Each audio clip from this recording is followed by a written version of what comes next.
chers internautes, bonjour, je suis Ken Leclerc, je représente la société Motravail, motravail.mu, qui est un site de recrutement où nous avons plusieurs postes disponibles dans divers secteurs. Ça va être dans le sales, dans le marketing, dans l'IT, même dans la construction, dans l'hôtellerie, dans les BPO. On a pas mal de postes disponibles dans divers secteurs.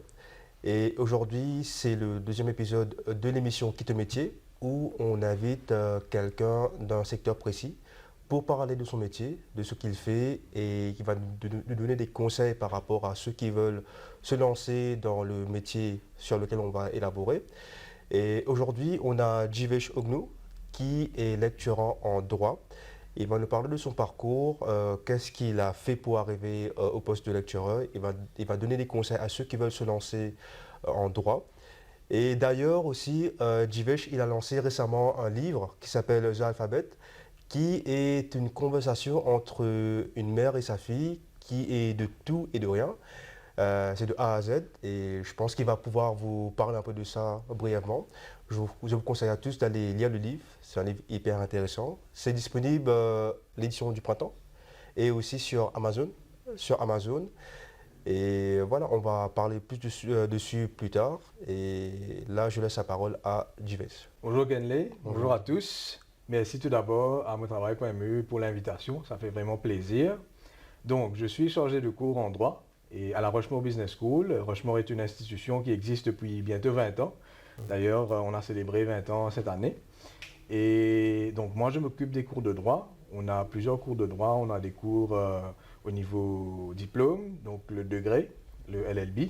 Nous avons aussi un postgraduate, Diploma in Law, qui est un conversion course pour ceux qui n'ont pas de background en droit, mais qui souhaitent aller faire le barreau, par exemple. Ils peuvent faire ce cours et transitionner dans le secteur légal. Et nous avons aussi un LLM top-up pour ceux qui ont déjà un postgraduate en droit et qui veulent aller vers un master's. Donc moi, je m'occupe des cours de droit à la Rushmore Business School, mais je fais aussi du Career Skills Coaching, qui est un peu pourquoi on s'est parlé, parce qu'on essaie de trouver des opportunités pour les élèves, des internats, mais aussi pour ceux qui ont déjà terminé, des opportunités pour l'emploi. Et comme tu le sais, aujourd'hui, il y a beaucoup de skills, comme on le dit, qui sont très importants pour que ces élèves puissent réussir dans le monde professionnel. C'est pas que les études c'est bien, mais après il faut qu'ils soient prêts pour le marché du travail. Exactement, c'est bien plus que ça. Donc les études, c'est là. Et aujourd'hui, ce qui est intéressant, c'est que la connaissance qu'on a des études, ça change. Et des fois, ça change très vite. Mais par contre, les skills, ça, il faut pouvoir les développer, il faut pouvoir les maîtriser. Et c'est un peu, toi tu peux le confirmer, ce que les employés, les employeurs plutôt recherchent avec ceux qui viennent sur le marché du travail. Voilà, c'est pas uniquement les études, le CV, il faut bien savoir le présenter, comment présenter le CV, comment se présenter en entretien. Il y a pas mal de choses effectivement qui sont importantes et je pense que c'est ce que tu veux faire avec les élèves. Avec les élèves et voilà, c'est ça. Et maintenant, parle-nous de toi, perso. Qu'est-ce que tu fais exactement en Rushmore? C'est quoi tes journées? Donc, moi, je suis chargé en cours de droit, mais je m'occupe aussi des cours. Donc, je vois un petit peu le côté administratif. À Rushmore, nous travaillons avec l'université de Leeds Beckett, qui est basée en Angleterre. Donc, j'assure la liaison entre l'université et la Rushmore Business School et les élèves pour qu'ils aient accès à toutes les informations. Donc, nous opérons une franchise, si tu veux, avec Leeds Beckett University. Et d'ailleurs, le mois prochain, nos élèves vont prendre leur diplôme. On aura notre graduation ceremony. Et donc, moi, je m'occupe un peu du côté administratif et aussi de certains cours. Moi, je suis arrivé à la Rushmore Business School, j'étais là-bas à temps partiel. Et puis, j'ai été approché pour lancer le département de droit. Donc, mes études étaient en droit, j'ai fait un LLB, j'ai commencé le barreau, mais je n'ai pas terminé. Donc, pour ceux qui souhaitent aller dans l'optique, dans une carrière de chargé de cours ou maître conférencier, comme on le dit en français, en droit, il faut faire de la recherche. C'est très important, il faut faire de la recherche. Aujourd'hui, ceux qui veulent enseigner sont encouragés à faire un PhD, donc faire des recherches poussées. Et donc, à Maurice, on a des Priority Skills Areas qui est publié par le ministère de l'Éducation.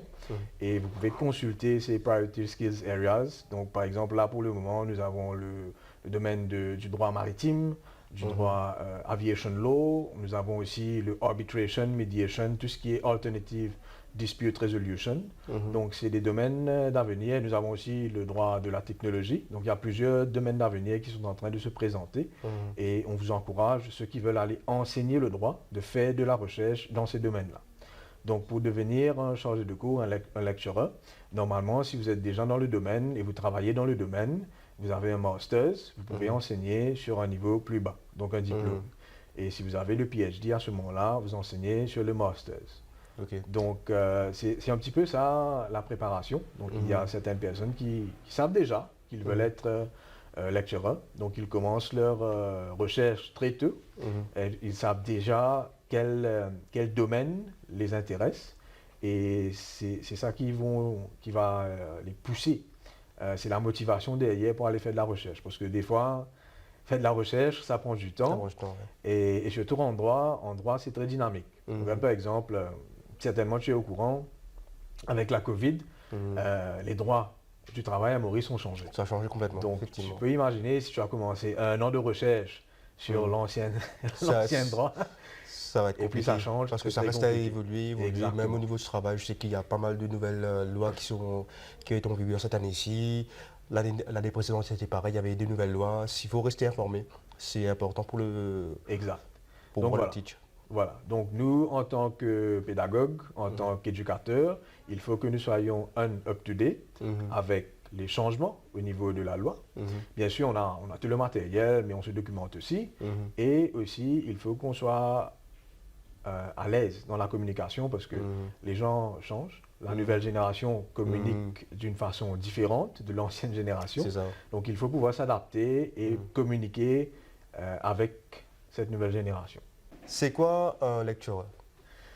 Donc, un lecturer, c'est quelqu'un qui enseigne au niveau supérieur, c'est-à-dire à l'université. Et normalement, un lecturer est quelqu'un qui a fait de la recherche. Donc, c'est important pour devenir lecturer de faire de la recherche dans un domaine spécifique, par exemple le droit de la technologie, le droit commercial, le droit international. Et cette personne-là a pu avoir une formation spécifique dans certains domaines pour pouvoir enseigner. Donc, c'est en même temps un pédagogue, mais aussi, si tu veux, un expert dans un domaine du droit ou n'importe quel autre sujet. Donc, le lecturer, il est là, il va venir faire ce qu'on appelle des conférences, les lectures, et dans les lectures, il va partager sa connaissance, il va expliquer un petit peu comment ça se passe. Maintenant, ça dépend du style qu'il adopte. Donc, il y a des lecturers qui font des lectures carrément, ils viennent parler. Il y a des lecturers qui sont un peu plus hands-on, donc ils vont faire des activités, ils vont faire des workshops, des ateliers. Donc, le lecturer est là pour guider l'élève à mieux comprendre. Et comme on le dit, c'est surtout to find their why and to discover their how. Donc, le lecturer n'est pas là pour le dire what, mais les aider à découvrir justement ce why et ce how pour que l'élève, il développe son propre style d'apprentissage, son propre style de développement personnel et qu'à la fin de la journée, l'élève, il sort gagnant vraiment de l'expérience. Quelles sont les qualités nécessaires pour être lecturer, autre que la partie recherche que tu as élaborée plus tôt? Quelles sont les autres qualités qu'il faut que... Donc, pour moi, aujourd'hui, il faut être patient parce que des fois, ça prend beaucoup de temps à expliquer. Il y a des élèves qui comprennent du premier coup, il y a des élèves qui prennent un peu plus de temps. Donc, il faut beaucoup de patience et il faut aussi bien communiquer. Et il faut aussi être très résilient, comme on le dit, resilient. Il y a des hauts, il y a des bas, donc il faut pouvoir gérer en termes de préparation. Et voilà un peu les qualités, si tu veux, qu'un lectureur a besoin. Les lectureurs sont aussi des personnes qui sont très, on va dire, compassionate, parce que des fois, il faut comprendre, mais des fois, il faut être ferme aussi. Parce qu'on prépare les élèves justement au monde du travail. Au monde du travail, nouveau, c'est pas comme les études. Ouais, des fois il faut comprendre, mais des fois il faut savoir dire non. Donc beaucoup de compassion, mais beaucoup de fermeté aussi. Et aussi, ce que je dirais aussi, c'est un très open mind. Un très open mind parce que on a des élèves qui viennent de plusieurs backgrounds, qui viennent de plusieurs cultures. On a des élèves internationaux, on a des élèves qui viennent de plusieurs régions de l'île. Donc, il y a certaines choses qui se font d'une certaine façon. Et nous, il faut qu'on arrive à comprendre cela pour pouvoir bien partager avec les élèves.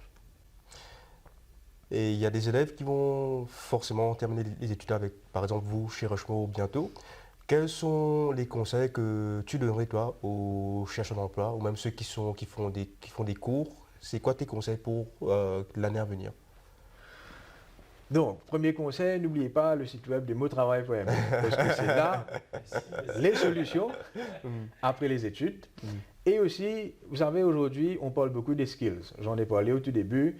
Il faut pouvoir développer ces skills. Right? Donc, on a parlé de la communication, le public speaking, les présentations. On parle aussi des skills tels que le critical analysis, analyser une situation. On parle aussi du problem solving, comment trouver une solution, parce que des fois, c'est un peu le conditionnement, si tu veux. On parle que des problèmes, que des problèmes, que des problèmes. Donc là, il faut pouvoir aller chercher des solutions. On le dit assez souvent sur les réseaux sociaux, dans les séminaires, dans les workshops, think outside the box. Moi, je dirais aussi think there is no box. Donc, allons trouver les solutions. Donc, formez-vous. Il y a beaucoup d'informations en ligne, il y a beaucoup d'informations. Il y a pas mal d'informations partout. Partout, il y a des trainings. Donc, prenez la peine de vous former. Et surtout, moi, je vous aurais conseillé, surtout les jeunes, ceux qui vont terminer leurs études, rentrez en contact avec des gens qui ont déjà fait ce que vous voulez faire. Contactez-les, on a des réseaux tels que LinkedIn aujourd'hui. Contactez-les et essayez de voir si vous pouvez trouver un mentor. Un mentor très important si vous avez quelque chose de très spécifique en tête. Donc, par exemple, vous voulez être entrepreneur, vous voulez être un chargé de cours, vous voulez être un manager. Cherchez quelqu'un qui a déjà fait ce que vous voulez faire. Et cette personne, most of the times, va pouvoir vous guider. Autre chose aussi, c'est que nous avons aujourd'hui beaucoup de distractions. Beaucoup de distractions avec le téléphone portable, avec Netflix, avec beaucoup de choses. Donc, un des grands problèmes que nous avons, c'est le manque de focus. On n'arrive pas à focus. Et ça peut causer des problèmes. Et si on regarde bien, ceux qui réussissent, ceux qui sont très successful, c'est justement leur façon de pouvoir focus qui les aide à devenir très performants et très engagés et à vraiment comme si deliver. Donc, si tu regardes par exemple les sprinters aujourd'hui, celui qui peut s'entraîner à toute longueur de journée, il a tout fait, il a fait des exercices, il a le focus, c'est lui qui va devenir celui qui va généralement gagner exactement, la médaille d'or, c'est lui qui va, parce qu'il a pu gérer ce focus. Donc, apprenez à être un peu plus focus. Et pour pouvoir faire cela, je vous conseille aussi de trouver ce que j'appelle un accountability partner. Ça peut être quelqu'un dans la famille, ça peut être un ami, ça peut être votre mentor.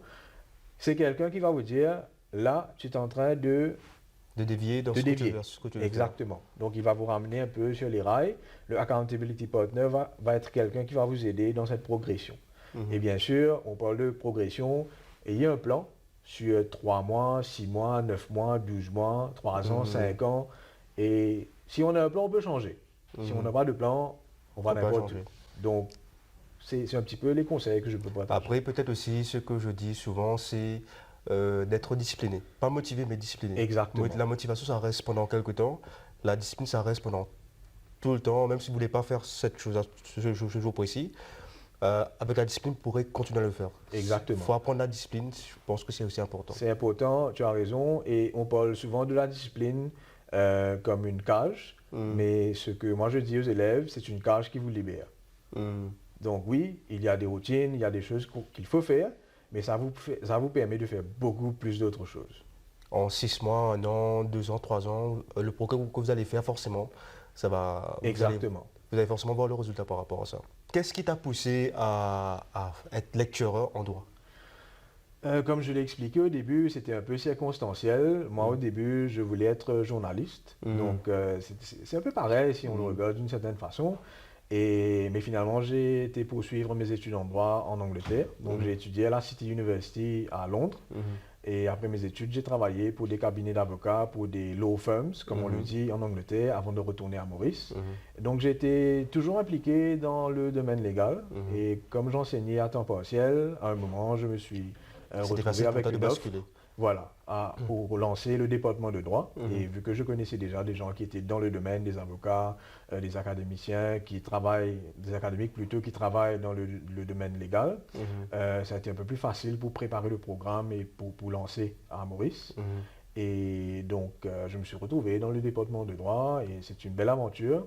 Et on rencontre beaucoup de gens, des élèves qui sont très engagés, qui savent ce qu'ils cherchent. Il y en a qui ne sont pas très sûrs.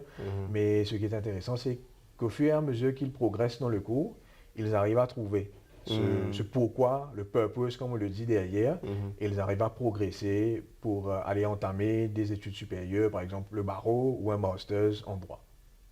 Et est-ce qu'il y a quelqu'un qui t'a inspiré pour être en droit? Inspiré, pas vraiment, mais c'est plutôt je ne vais pas dire pas vraiment en termes de personnes, mais il y a plusieurs personnalités historiques. Et puis ce que j'ai lu un peu, des situations qu'on voit dans la vie de tous les jours, où la connaissance en droit est importante.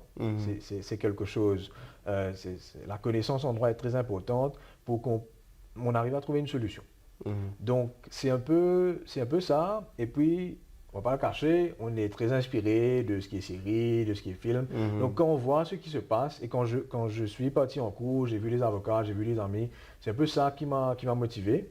Et puis cette proximité avec les élèves, la possibilité d'apporter un impact positif à travers l'enseignement, c'est un peu plus ça qui m'a poussé, qui m'a motivé à continuer dans le domaine de l'éducation, l'éducation en droit. Parce que c'est quelque chose d'assez dynamique, comme je le disais, mais c'est aussi quelque chose qui demande une préparation. Et donc, ça m'a aidé à préparer ces jeunes-là, même ceux qui sont un peu plus âgés, on va dire, les mature students, pour aller prendre part aux examens du barreau. Donc, c'est la possibilité de faire cet impact. Et les étudiants qui sont avec vous, est-ce qu'ils sont uniquement à Maurice ou ils peuvent partir à l'étranger aussi pour faire de la loi? C'est très intéressant.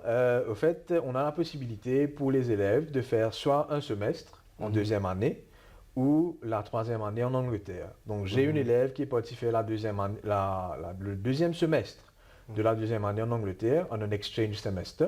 Et là, cette année, j'ai une élève qui est partie faire la troisième année en Angleterre. Donc, elle commence à s'acclimater, elle commence à découvrir un peu l'Angleterre, la ville de Leeds, où elle est en train d'étudier. Et ben, c'est pas aussi différent qu'ici, peut-être moins de soleil, mais ça se passe très bien. Donc, les élèves à la Rushmore Business School ont la possibilité de faire cette troisième année en Angleterre. C'est intéressant parce que ça donne une autre ouverture. Et d'ailleurs, tout à l'heure, qu'on va parler un peu de la préparation pour la carrière. Si tu regardes Maurice aujourd'hui, on a le Premium Visa qui invite des gens à venir à Maurice. On a beaucoup de firmes qui se sont implantées à Maurice. Donc le workforce mauricien est en train de devenir global. Ça devient très international. Et il y a beaucoup de Mauriciens aussi qui sont en train de partir pour l'étranger. Donc, cette exposure, si tu veux, avoir cette expérience de vivre dans un pays étranger, d'apprendre dans un pays étranger, c'est quelque chose de très bénéfique pour l'étudiant. Mais est-ce qu'ils arrivent à pratiquer à l'étranger ou les lois, c'est uniquement pour Maurice? Bon, normalement, pour pouvoir pratiquer à l'étranger, ça dépend de où tu veux pratiquer. Donc, si je peux donner quelques exemples, si quelqu'un souhaite pratiquer à Maurice, il faut que la personne ait un diplôme en droit mauricien, normalement, le LLB de l'Université de Maurice. Et à ce moment-là, il peut faire le barreau à Maurice. Pour pratiquer à Maurice, à ce moment-là, il faut faire un pupillage. Normalement, c'est 1 an, mais je pense que ça va peut-être changer pour aller sur 2 ans. Et c'est le practical experience, donc dans un cabinet d'avocat, dans un cabinet d'avoué. Et après les études et le pupillage, ils peuvent pratiquer à Maurice. Donc, ils vont prêter serment à la cour de Maurice. S'ils veulent pratiquer en dehors de Maurice, par exemple en Angleterre, il faut qu'ils soient called to the UK Bar. Et là, il faut qu'ils soient membres de ce qu'on appelle un Inn. Il y a 4 Inns en Angleterre. Il y a la Middle Temple, la Inner Temple, la Gray's Inn et Lincoln Inns. Ok. Donc, à ce moment-là, ils peuvent faire leur pupillage après leurs études. Et dès qu'ils ont terminé le pupillage, ils peuvent pratiquer en Angleterre. Mais c'est assez difficile, c'est assez restreint. Au Canada, par exemple, il faut qu'ils fassent des examens de la province où ils veulent pratiquer. En Australie et en Nouvelle-Zélande, c'est la même chose. Ce qui est intéressant en ce moment pour le domaine légal à Maurice, c'est que les élèves ont la possibilité de faire le barreau, pas qu'à Maurice ou en Angleterre, mais aussi en Nouvelle-Zélande et en Australie. Et maintenant, changeons de contexte maintenant. C'est quoi tes passions? Voilà, c'est quoi tes passions? Qu'est-ce que tu fais quand tu n'es pas en cours, quand tu ne donnes pas des lectures? Donc, moi, j'aime bien écrire. Et donc, j'écris pas mal. J'écris souvent sur LinkedIn et sur Instagram. Je partage des petits trucs, des fois banals, des fois un peu plus sérieux. Et donc là, récemment, j'ai eu l'occasion de pouvoir self-publish un petit livre d'environ 60 pages qui s'appelle Voilà, The Alphabet. justement, parlons du livre The Alphabet. C'est une conversation entre une mère et une fille qui parle de tout et de rien. Bah, je te laisse parler un peu de ça. Je pense que ça peut être intéressant pour pas mal de personnes. Donc, justement, The Alphabet, c'est une conversation entre une maman et sa fille. Et c'est une conversation qui se déroule dans la cuisine alors qu'ils sont en train de se parler, de préparer dans la vie de tous les jours. Et donc, le livre c'est axé sur les alphabets. Donc, ça commence avec A pour terminer à Z, avec certains mots qui ont un impact. Et à travers quelques lignes, j'espère avoir pu transmettre justement quelques leçons, quelques tips, comme on a essayé de le faire au tout début, aux autres, pour mieux comprendre comment faire les choses, comment aller de l'avant. Donc, c'est simplement ça. Il n'y a pas de fil conducteur vraiment, c'est une conversation, comme on est en train d'avoir une conversation là, entre une maman et sa fille. Et donc, c'est un projet sur lequel j'ai travaillé depuis très longtemps. J'ai eu des hauts et des bas. Et des fois, j'ai perdu mon focus, comme je disais au tout début. Et ben, finalement, au début de cette année, j'ai lancé sur Amazon. Et finalement, après plusieurs requêtes des amis, des proches, pour avoir quelque chose en main, j'ai fait un self-publishing et maintenant c'est disponible, comme tu l'as dit, chez Édition Le Printemps et chez Amazon. Ou sinon, vous pouvez aussi me contacter pour des copies. Voilà, contactez Divesh directement si vous voulez avoir une copie ou allez à l'édition du printemps et même Amazon. Et le livre est à... c'est à 225 roupies. Pour l'instant. Pour l'instant. Voilà. Et est-ce que ce que tu fais, autre que, par exemple, le livre, est-ce que ça t'aide dans ton poste de lecture? Oui, définitivement, définitivement. Donc, tu sais, on parlait des skills, qu'est-ce qu'il faut faire, etc. au tout début.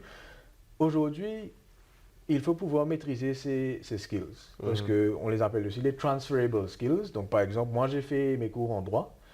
Durant mes cours en droit, j'ai appris à écrire, qui m'a permis de développer un petit peu ce côté écriture. J'ai aussi appris à parler parce qu'on fait de l'advocacy, on fait des négociations, on fait du cross-examination, qu'on se prépare à interviewer un témoin par exemple. Et ça m'a permis de développer un petit peu le côté voix, timbre de voix. Et aussi, à la Rushmore Business School, j'ai aussi pris part dans certaines activités de marketing. Donc, j'ai fait un peu de voice acting. Donc, ce qui m'a permis de vraiment, comme si, m'engager dedans, c'est mes études, parce que j'ai fait des études en droit. Et on parle. On doit parler, quand on va en cours, on parle. Forcément. Dans une présentation, on parle. Donc, ça nous permet de développer ces skills-là. Parfait, parfait, parfait. Et si vous êtes à la recherche d'emploi, allez sur le site motravail.mu. Nous avons une centaine de postes disponibles dans divers secteurs, dans le marketing, sales, comme dans la construction, dans l'hôtellerie. Et on se retrouve la semaine prochaine pour un nouvel épisode de Quitte Métier. On se dit à bientôt et bye bye.